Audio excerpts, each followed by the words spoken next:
The sound of Nathan's laughter drifted through the open window, and my stomach clenched. I knew that laugh. It was the one he reserved for her. I set down my mug of tea with trembling hands and peered out into our backyard.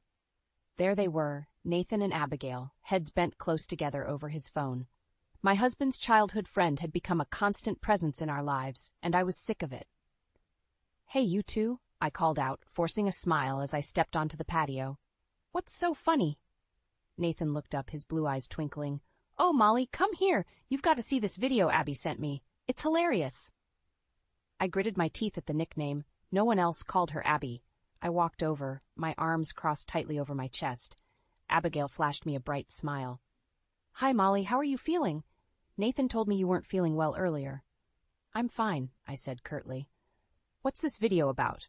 Nathan held out his phone, but I made no move to take it. After an awkward moment, he pulled it back. "It's, just a funny cat video. You know how Abby loves those." "Right," I said, "because you two have so much in common." Nathan's brow furrowed.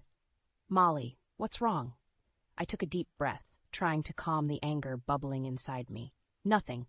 I just thought we were going to have a quiet evening at home. I didn't realize Abigail would be joining us." Again. Abigail's smile faltered. "Oh, I'm sorry. I didn't mean to intrude. I can go." "No." Nathan said quickly. "You're not intruding. Molly's just tired, right, honey?" I stared at him, incredulous. Was he really going to dismiss my feelings like that? "Actually," I said, my voice tight, "I'd like to talk to my husband. Alone." Abigail stood up, smoothing her skirt. "Of course. I should be heading home anyway. Thanks for the coffee, Nathan." As she walked towards the gate, Nathan called out, "Drive safe, Abby." The moment she was out of earshot, I rounded on him. "What the hell, Nathan? We had plans tonight." He held up his hands defensively. "Whoa, calm down. Abigail just stopped by for a quick coffee. It's not a big deal." "It is a big deal," I snapped. "She's always here, always texting you, always the topic of conversation. I'm sick of it." Nathan's face hardened. "She's my oldest friend, Molly. You knew that when we got married." "Friend?" I laughed bitterly. "Is that what you call it when you spend more time with her than your own wife?" "That's not fair," he said, his voice rising. "I work with Abigail. We're on the same project. Of course we spend time together." I shook my head, fighting back tears. "It's more than that, and you know it. The way you look at her, the inside jokes. I feel like I'm the third wheel in my own marriage." Nathan's expression softened. He reached out to touch my arm, but I pulled away. "Molly, honey, you're overreacting. There's nothing going on between me and Abigail. I love you." I wanted to believe him. God, how I wanted to. But the nagging doubt in my gut wouldn't go away. "Then prove it," I said. "Set some boundaries with her. Put our marriage first." Nathan sighed, running a hand through his hair. "You're being ridiculous. I'm not going to cut off my best friend just because you're feeling insecure." His words hit me like a slap. Insecure? Is that what he thought this was? Before I could respond, Nathan's phone buzzed. He glanced at it, and I saw Abigail's name flash on the screen. "I have to take this," he said, already turning away. "It's about work." As he walked into the house, answering the call with a cheerful, "Hey, Abby," I stood there, frozen. In that moment, I knew. Something had to change. And if Nathan wouldn't do it, I would have to take matters into my own hands. I stared at the 2 pink lines on the pregnancy test, my heart racing with a mix of joy and dread. After months of trying, we'd finally done it. I was pregnant, but as I stood there in our bathroom, clutching the test, all I could think about was Abigail. Taking a deep breath, I stepped out into the bedroom where Nathan was getting dressed for work. "Nathan," I said, my voice shaky, "I have something to tell you." He turned, his tie hanging loosely around his neck. "What is it, Molly? Is everything okay?" I held out the test. "I'm pregnant." For a moment, Nathan just stared at it, then his face broke into a wide grin. "Oh my God, Molly, that's amazing!" He rushed over and wrapped me in a tight hug. I melted into his embrace, allowing myself a moment of pure happiness. This was what I'd wanted for so long, a family with the man I loved. But then Nathan's phone buzzed, shattering the moment. He pulled away to check it, and I saw that familiar softening of his expression that only happened when Abigail texted. "What is it?" I asked, trying to keep the edge out of my voice. Nathan's smile faltered slightly. "Oh, it's Abigail. She has some news too, apparently. Yeah, she wants to meet up for lunch to tell us." My stomach clenched. "Us? Why does she need to tell us both? He shrugged, already typing a reply. I don't know, but she says it's important. Come on, it'll be fun. We can celebrate our news too. I wanted to argue, to tell him that this should be our moment, just the two of us. But I bit my tongue. Fine, I said. Where are we meeting her? A few hours later, we sat across from Abigail at our usual cafe. She was practically glowing, like her hand resting on her stomach in a way that made my blood run cold. I'm so glad you both could make it, Abigail said, beaming. I have the most wonderful news. I gripped my water glass tightly, already knowing what she was going to say. I'm pregnant, Abigail announced, her eyes shining with tears of joy. Nathan's reaction felt like a punch to my gut. His face lit up and he reached across the table to grab Abigail's hand. Abby, that's incredible! Congratulations! I watched in horror as my husband and his best friend shared a moment of pure elation. It was as if I wasn't even there. Molly? Abigail's voice broke through my shock. Aren't you going to say anything? I plastered on a fake smile. Congratulations, Abigail. That's wonderful news. Nathan turned to me, his eyes dancing with excitement. Can you believe it, Molly? You're both pregnant at the same time. Our kids will grow up together, just like Abby and I did. In that moment, I felt like I was drowning. The thought of our children being as close as Nathan and Abigail made me want to scream. Actually, I said, my voice tight, I'm not feeling well. I think I need to go home. Nathan's brow furrowed with concern. Are you okay? Do you want me to come with you? I shook my head, already standing up. No, you stay. Celebrate with Abigail. I'll be fine on my own. As I walked out of the cafe, I heard Nathan call after me, but I didn't turn back. I couldn't bear to see him comforting Abigail, sharing in her joy while I felt like my world was crumbling. At home, I curled up on our bed, my hand resting on my still flat stomach. This should have been the happiest day of my life. Instead, I felt more alone than ever. My phone buzzed with a text from Nathan. Are you okay? Do you need anything? I stared at the screen, tears blurring my vision. How could I tell him that what I needed was for him to choose me, to put our family first? As I lay there, a resolve began to form in my heart.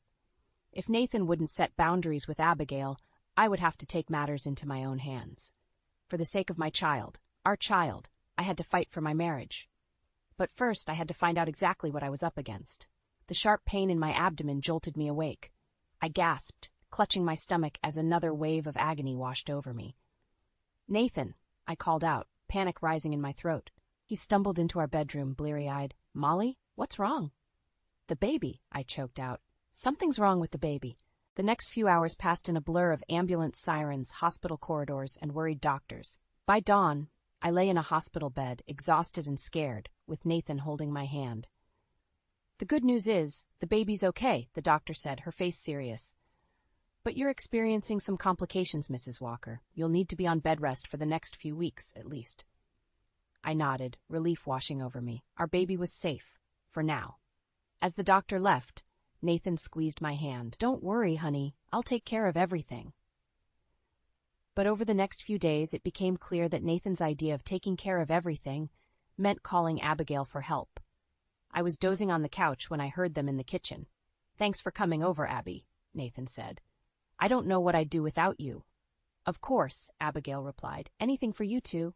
How's Molly doing? She's struggling, Nathan sighed. This bed rest is really getting to her. I clenched my fists, fighting back tears. How dare he discuss me with her like that? Nathan, I called out, my voice sharp. Can you come here, please? He appeared in the doorway, Abigail hovering behind him. What is it, Molly? Do you need something?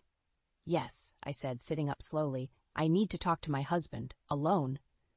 Abigail's face fell. Oh, I'll go start on dinner. As soon as she was out of earshot, I turned to Nathan. What is she doing here? He ran a hand through his hair, exasperated. She's helping, Molly. You heard the doctor. You need to rest. And I need my husband, I shot back. Not his, whatever she is to you. Nathan's eyes flashed with anger. She's my friend, Molly. My pregnant friend who's going through this alone. The least we can do is help her out. Help her out? I laughed bitterly. Nathan, I'm your wife. I'm carrying your child, and I'm the one who needs help right now. He softened, sitting on the edge of the couch. I know, honey, and I'm here for you, but Abigail needs us too. I shook my head, tears spilling over. No, Nathan, You need to choose. It's her or me." The silence that followed was deafening. Nathan stared at me, his face a mix of shock and hurt. "Molly, you can't ask me to do that." In that moment, something inside me broke. "I think you've already made your choice," I whispered. Before Nathan could respond, Abigail's voice drifted in from the kitchen. "Nathan? Can you come help me with this?" He hesitated, looking between me and the kitchen door. "I should." "Go," I said, turning away from him. "Just go." As Nathan left the room, I heard him and Abigail laughing together in the kitchen. The sound cut through me like a knife. I placed a protective hand over my stomach, a fierce determination taking root in my heart. If Nathan wouldn't put our family first, I would have to take matters into my own hands. Slowly, carefully, I reached for my phone and dialed a number I never thought I'd use. "Hello?" a gruff voice answered. "Richard?" I said, my voice trembling. "It's Molly. I need your help." Nathan's father was silent for a moment. Then, "What's going on, Molly?" I took a deep breath, steeling myself. "It's about Nathan and Abigail. There's something you and Janet need to know." As I began to speak, I knew there was no going back. But for the sake of my child, I was ready to fight, even if it meant tearing everything apart. The tiny microphone felt like a lead weight in my hand. I stared at it, my heart pounding with a mix of guilt and determination. Was I really going to do this? Spy on my own husband? Molly? Sarah's voice snapped me back to reality. My old college roommate stood in my living room, concern etched on her face. "Are you sure about this?" I nodded, swallowing hard. "I have to know, Sarah, for my sake and for my baby's." She sighed, running a hand through her short blonde hair. "I get it. This is a big step. There's no going back once you do this." "I know," I whispered, "but I can't live like this anymore. The constant doubt, the suspicion, it's eating me alive." Sarah squeezed my shoulder. "Okay, let's do this then." With trembling hands, I unzipped Nathan's work bag. The guilt threatened to overwhelm me, but I pushed it down. I thought of all the late nights at the office, the secretive text messages, the way his eyes lit up when Abigail walked into a room. No, I had to know the truth. I carefully tucked the tiny microphone into a hidden pocket, making sure it was secure. Just as I zipped the bag closed, I heard the front door open. "Molly, I'm home!" Panic surged through me. "Quick," I hissed to Sarah. "Act natural." Nathan walked into the living room, his eyebrows raising in surprise. "Oh, hey, Sarah, I didn't know you were coming over." Sarah plastered on a smile. "Just checking on the mama-to-be. How are you, Nathan?" As they made small talk, I tried to calm my racing heart. Had he noticed anything amiss? But Nathan seemed oblivious, kissing me on the cheek before heading to the kitchen. "I've got to run," he called out, "meeting Abigail for dinner to go over some work stuff." Of course he was. I clenched my fists, forcing myself to sound casual. "Okay, honey, have fun." As soon as the door closed behind him, I collapsed onto the couch, my legs shaking. Sarah sat beside me, her face grim. "You okay?" I nodded, unable to speak. What had I just done? The next few days were torture. Every time Nathan left the house, I found myself glued to my phone, listening intently through the app connected to the microphone. Most of it was mundane, work conversations, small talk with colleagues, but I couldn't shake the feeling that I was missing something. Then, on the third day, I heard it. "Abby, we need to talk." Nathan's voice was low, serious. My heart stopped. This was it. "I know, Nate." Abigail replied, her voice thick with emotion. "I can't keep doing this. It's not fair to anyone." "You're right," Nathan sighed. "We have to tell her. Molly deserves to know the truth." Tears streamed down my face as I listened. My worst fears confirmed.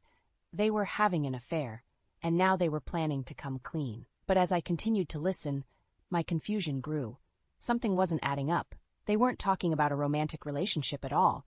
Instead, I heard phrases like genetic testing and family history. Suddenly, the truth hit me like a ton of bricks. My hand flew to my mouth, stifling a gasp. Abigail wasn't just Nathan's childhood friend. She was his half-sister. The revelation left me reeling. All this time, I'd been suspicious of the wrong thing entirely. But why had they kept this a secret? And what did it mean for our baby? As I sat there, my mind racing, I knew I had a decision to make. Do I confront Nathan with what I've learned, or do I wait for him to come to me? One thing was certain. Nothing would ever be the same again. And as I placed a protective hand over my growing belly, I realized that the stakes were higher than ever. Whatever came next, I had to be ready to fight for my family, no matter the cost. I sat in my car, parked across the street from the little cafe where Nathan and Abigail were meeting. My hands shook as I adjusted the earpiece connected to the listening device in Nathan's bag. This was it, the moment of truth. "Are you sure you want to do this, Molly?" Sarah's voice crackled through my phone. It's not too late to turn back. I took a deep breath. "I have to know, Sarah. For my sanity, for my baby, I need to hear it for myself." As if on cue, Nathan's voice came through the earpiece. "Abby, we can't keep doing this. It's tearing me apart." My heart clenched. Here it was, the confession I'd been dreading and expecting in equal measure. "I know, Nate," Abigail replied, her voice thick with emotion. "But what choice do we have? If we tell Molly the truth, it could destroy everything." Tears blurred my vision as I listened, each word a dagger to my heart. But nothing could have prepared me for what came next. "She deserves to know that her baby might be at risk," Nathan said. "The genetic testing results." I froze. Genetic testing? What were they talking about? Abigail's voice trembled. "I know, but how do we tell her that that he's my father too? That there's a chance our babies could have the same genetic disorder?" The world tilted on its axis. I gripped the steering wheel, trying to make sense of what I just heard. Abigail was Nathan's half-sister? This wasn't an affair. It was something far more complicated. "We have to tell her," Nathan insisted. "And my parents. God, Dad doesn't even know about you. This is such a mess." I sat there, stunned, as they continued to talk. The pieces started to fall into place. The secretive conversations, the intense bond, the shared worry over their pregnancies. It wasn't betrayal I'd been sensing, but fear and guilt over a family secret. Suddenly, a tap on my window made me jump. I looked up to see Richard, Nathan's father, peering in at me with concern. "Molly? What are you doing out here?" Panic surged through me. I scrambled to turn off the listening device and hide the earpiece. "Richard, I was just—" But as I looked into his eyes so similar to Nathan's, and I now realized, to Abigail's, something in me snapped. I got out of the car, my legs shaky but my resolve firm. "We need to talk, Richard. All of us." His brow furrowed. "What's going on, Molly?" I took a deep breath, steeling myself for what I was about to do. "I know about Abigail. I know she's your daughter." The color drained from Richard's face. How did you—" "It doesn't matter," I said, my voice stronger than I felt. "What matters is that we're all going to sit down and talk about this, now." Before he could respond, I marched towards the cafe, Richard trailing behind me in shocked silence. As I pushed open the door, Nathan and Abigail looked up, their faces paling at the sight of us. "Molly?"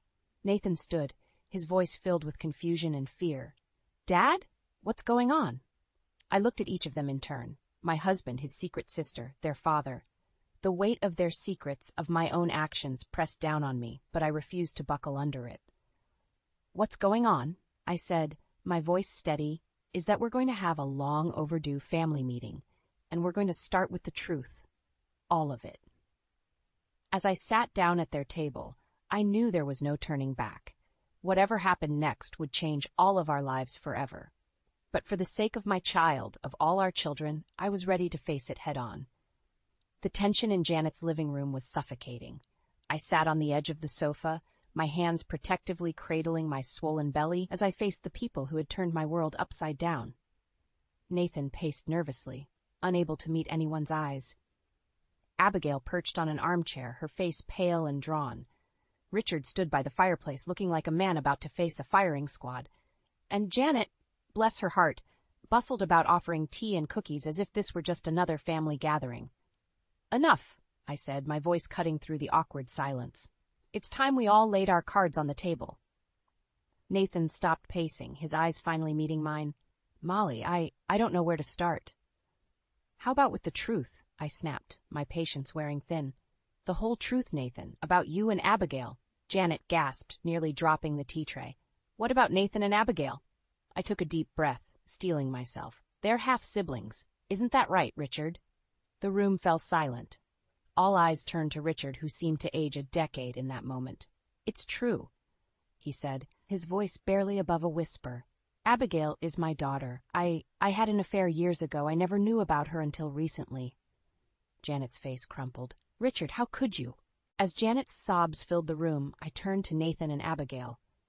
"And you two? How long have you known?" Nathan ran a hand through his hair.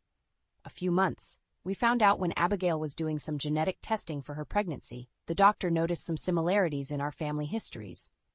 "And you didn't think to tell me?" I interrupted, my voice rising. "Your wife? The mother of your child?" "We were scared, Molly," Abigail said, tears streaming down her face. "We didn't know how to tell anyone. And then when we found out about the genetic risk for our babies..." My heart clenched. "What genetic risk?" Nathan knelt in front of me, taking my hands in his. "There's a chance our baby might have a rare genetic disorder. It's why Abigail and I have been spending so much time together. We've been consulting specialists, trying to figure out our options." I pulled my hands away, feeling sick. "So you've been lying to me, sneaking around behind my back, all because you couldn't find the courage to tell me the truth?" "I'm so sorry, Molly," Nathan pleaded. "We never meant to hurt you. We were just trying to protect everyone." "Protect everyone?" I laughed bitterly. "Look around, Nathan. Does anyone in this room look protected to you?" Janet was still crying softly, comforted by a guilt-ridden Richard. Abigail looked like she wanted the floor to swallow her whole. And Nathan? Nathan just looked lost. I stood up, my legs shaky but my resolve firm. "I think I've heard enough. I need some air." As I headed for the door, Nathan called after me. "Molly, wait, where are you going?" I turned back, taking in the scene one last time. This family, with all its secrets and lies. My husband, torn between loyalty to his sister and his wife. My unborn child facing an uncertain future. "I don't know," I said honestly, "but I do know this. I can't stay here. Not now. Maybe not ever." With that, I walked out, ignoring the pleas behind me. As I got into my car, my hands shaking as I gripped the steering wheel, I realized I had no idea where to go or what to do next. But one thing was clear: nothing would ever be the same again. And as I drove away from the house that held so many shattered dreams, I knew I had a choice to make. Fight for this family that had betrayed me, or forge a new path on my own. The road ahead was uncertain, but for the first time in months, I felt a glimmer of hope. Whatever came next, I would face it on my own terms, for myself and for my child. The manila envelope felt heavy in my hands as I stood outside Nathan's office. My heart raced, but my resolve was ironclad. This was it. The moment that would change everything. I took a deep breath and pushed open the door. Nathan looked up, surprise flickering across his face. "Molly, what are you doing here?" "We need to talk," I said, my voice steadier than I felt. "Now." He nodded, gesturing for me to sit. I remained standing. "I've made a decision, Nathan," I said, placing the envelope on his desk. "I want a divorce." The color drained from his face. "Molly, please, we can work this out. I know I messed up, but..." "No," I cut him off. "There's no working this out. You lied to me. You put Abigail before me, before our child. I can't trust you anymore." Nathan's eyes filled with tears. "What about the baby? Our family?" I placed a protective hand over my swollen belly. "I'll raise this child on my own if I have to, but I won't subject them to a life of lies and divided loyalties." Just then there was a commotion outside. The door burst open, and Richard and Janet rushed in, followed closely by Abigail. "We heard you were here," Janet said, breathless. "Molly, dear, please reconsider. We're family." I laughed bitterly. "Family? Is that what you call this mess of secrets and betrayal?" Richard stepped forward, his face grave. "Molly, I know we've all made mistakes, but surely we can find a way to move past this, for the sake of the children." "The children," I repeated, my anger rising.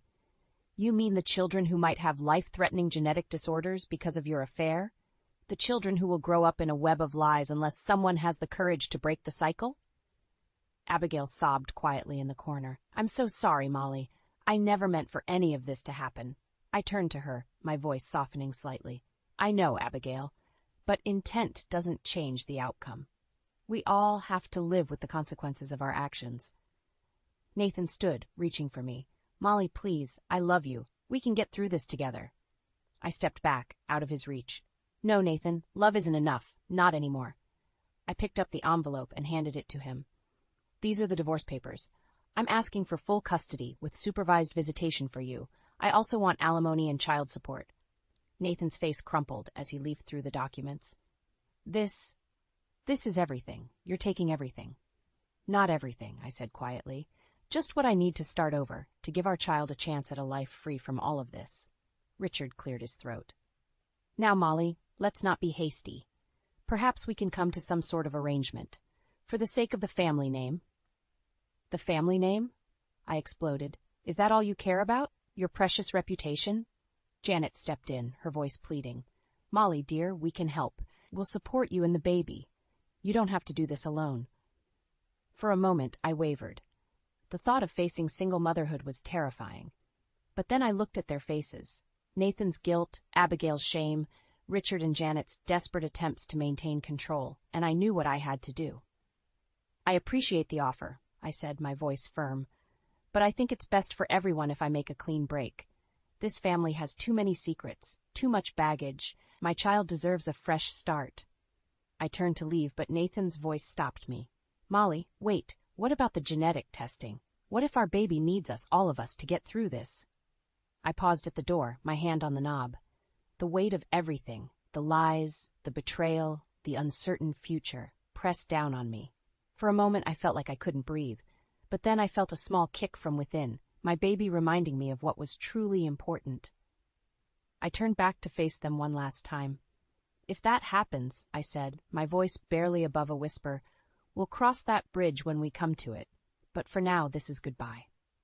As I walked out of the office, leaving behind a chorus of protests and pleas, I felt a strange mix of terror and exhilaration.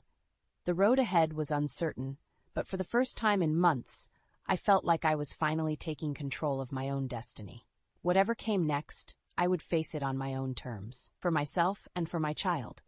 The hospital corridor seemed endless as I waddled towards the maternity ward, one hand on my swollen belly, the other clutching my overnight bag. This was it, the moment I'd been dreading and longing for in equal measure. As I approached the nurse's station, a familiar voice called out, Molly! I turned to see Nathan rushing towards me, his face a mix of concern and excitement. Behind him, Abigail waddled along, her own pregnancy now in its final stages. What are you doing here? I asked, my voice tight with pain and emotion. Nathan reached for my hand, but I pulled away. I know I don't have the right, he said, but I couldn't miss this. It's our child, Molly. Before I could respond, a contraction hit me hard. I doubled over, gasping. She needs help, Abigail called out, and suddenly I was surrounded by nurses, being ushered into a delivery room. The next few hours passed in a blur of pain, sweat, and determination. Through it all, Nathan stayed by my side, holding my hand, whispering encouragement. Despite everything, I found myself grateful for his presence. Finally, with one last push, our daughter entered the world. As her cries filled the room, I felt a love so fierce it took my breath away. She's beautiful, Nathan whispered, tears streaming down his face. As the nurses cleaned her up, a doctor approached us, his face serious. Mr. and Mrs. Walker, we need to run some tests. Given your family history, reality came crashing back. The genetic disorder, the reason for all the secrecy and pain. Do whatever you need to do, I said firmly. The weight was excruciating. Nathan paced the room while I cradled our daughter, memorizing every perfect feature. Finally, the doctor returned. I have good news, he said, smiling. Your daughter is perfectly healthy, no signs of the genetic disorder. Relief washed over me, so powerful I thought I might faint. Nathan collapsed into a chair, sobbing with joy. Just then, a commotion erupted in the hallway. Abigail's voice, filled with panic, carried into the room. Something's wrong. The baby. Nathan's head snapped up, torn between staying with us and going to his sister. I saw the conflict in his eyes, the same one that had torn our marriage apart. In that moment, looking down at our healthy daughter, I made a decision. Go, I said softly. She needs you. Nathan hesitated. Molly, It's okay, I said, surprising myself with how much I meant it. We'll be here when you get back. As Nathan rushed out, I held our daughter close, marveling at the twist of fate. After everything we'd been through, she was the one untouched by the family's dark legacy. Hours passed. I dozed fitfully, waking to every little sound. Finally, Nathan returned, his face etched with grief. Abigail's baby, he began, his voice breaking. I'm so sorry, I whispered, meaning it despite everything. Nathan looked at me, really looked at me, for the first time in months. Molly, I know I don't deserve it, but I want to try again, to be the husband and father you both deserve. I gazed down at our sleeping daughter, then back at Nathan. The anger and hurt were still there, but alongside them was something else. Understanding, compassion, maybe even the seeds of forgiveness. I can't promise anything, I said slowly, but for her sake, I'm willing to try, to find a way forward together. Nathan nodded, tears in his eyes. That's all I ask. As the sun rose on a new day, I felt a glimmer of hope. The road ahead wouldn't be easy. There were still wounds to heal, trust to rebuild, but looking at our daughter, I knew we had a reason to try. Whatever came next, we would face it as a family. Not the perfect, unblemished family I'd once dreamed of, but a real one. Flawed, complicated, but bound together by love and the promise of a new beginning. As I drifted off to sleep, our daughter nestled safely in my arms and Nathan keeping watch nearby, I realized that sometimes the most beautiful things can grow from the most broken places. And that perhaps was the greatest lesson of all.